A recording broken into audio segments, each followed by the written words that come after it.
Hello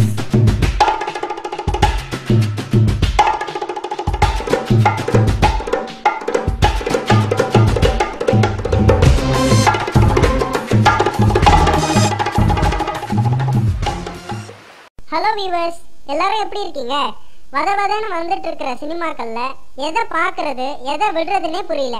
வாரத்துக்கு குறைஞ்சது 2-3 தமிழ் படம் வருது. இன்னமும் ரிலீஸ் பண்ண வழி இல்லாம கிட்டத்தட்ட 300 படங்களுக்கு மேல லேப்ல இருக்கிறதா பேசிக்கிறாங்க. இவ்வளவு படம் ரிலீஸ் ஆனாலும் இந்த வருஷம் இது வரைக்கும் வெளியான 20 படங்கள்ல கோலி சோடா மட்டும்தான் லாபம் சம்பாதிச்சிருக்கிறதாவும் சொல்றாங்க. தமிழ் சினிமா எதை நோக்கி போயிட்டு இருக்குன்னு ஒன்றும் புரியல. சரி, நம்ம வேலையை கவனிப்போம்.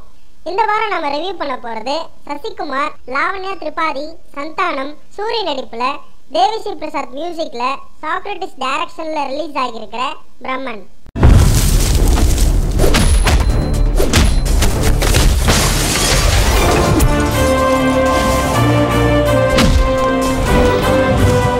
ஒரு படத்தை ரிவ்யூ பண்ணும்போது கொஞ்சம் கதையோட அவுட்லைனை சொல்லிட்டு அப்புறம் படத்தை அனலைஸ் பண்றது தான் எங்களோட வழக்கம்.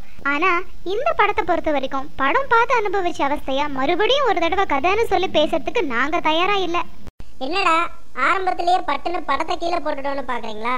வேற வழியே இல்லைங்க. ஏதாவது 1-2 நல்ல விஷயம் இருந்தா கூட அதை பத்தி எதையாவது சொல்லிட்டு அப்புறம் நல்லா இல்லாததை பத்தி பேசலாம். ஆனா இந்த படத்தை பொறுத்த வரைக்கும் தப்பி தவறி கூட படம் பார்க்கறவங்க ஏதாவது ஒரு சீனை ரெஸ்ட் எடுக்கூடாதுன்னு டைரக்டர் கங்கணம் கட்டிட்டு வேலை பார்த்த மாதிரி இருக்கு. ட்ரெண்டியா ட்ரெஸ் செய்யணும், ஃபாரின்ல டூயட் பாடணும், 10 பேர் ஸ்டைல அடிச்சு துவைக்கணும்னு சசிகுமாருக்கு ஒரு வேண்டாத ஆசையை எவனோ கிளப்பி விட்டுருக்கான். அவரும் அவன் பேச்சு கேட்டு சுத்தமா தனக்கு பொருந்தாத ரோல்ல நடிச்சு அவரும் கஷ்டப்பட்டு நம்மளையும் கஷ்டப்படுத்தி இருக்காரு. அவர் நடிப்பு ரொம்ப சுமார்னா டயலாக் மாடுலேஷன் ரொம்ப ரொம்ப சுமார்.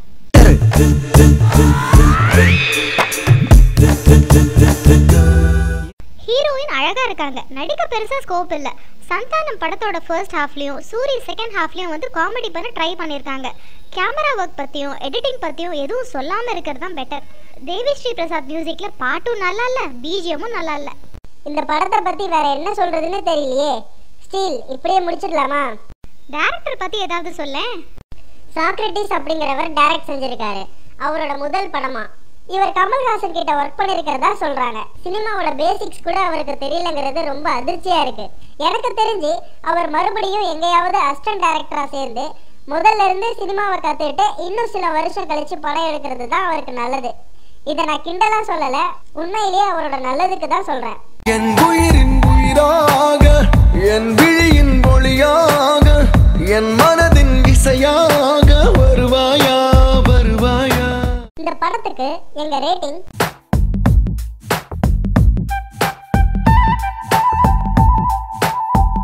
நீங்க எங்களோட எல்லா வீடியோவையும் பார்க்கணும்னா யூடியூப்ல கீழே இருக்கிற சப்ஸ்கிரைப் பட்டனை பிரஸ் பண்ணுங்க. எங்களோட எல்லா அப்டேட்ஸும் தெரியணும்னா எங்க ஃபேஸ்புக் பேஜுக்கு லைக் கொடுங்க. அடுத்த பட விமர்சனத்துல உங்களை வேற கெட்டப்ல வந்து சந்திக்கும் வரை உங்களிடமிருந்து விடை பெறுவது ஸ்டீவன் ஸ்டீல் ஜெக்.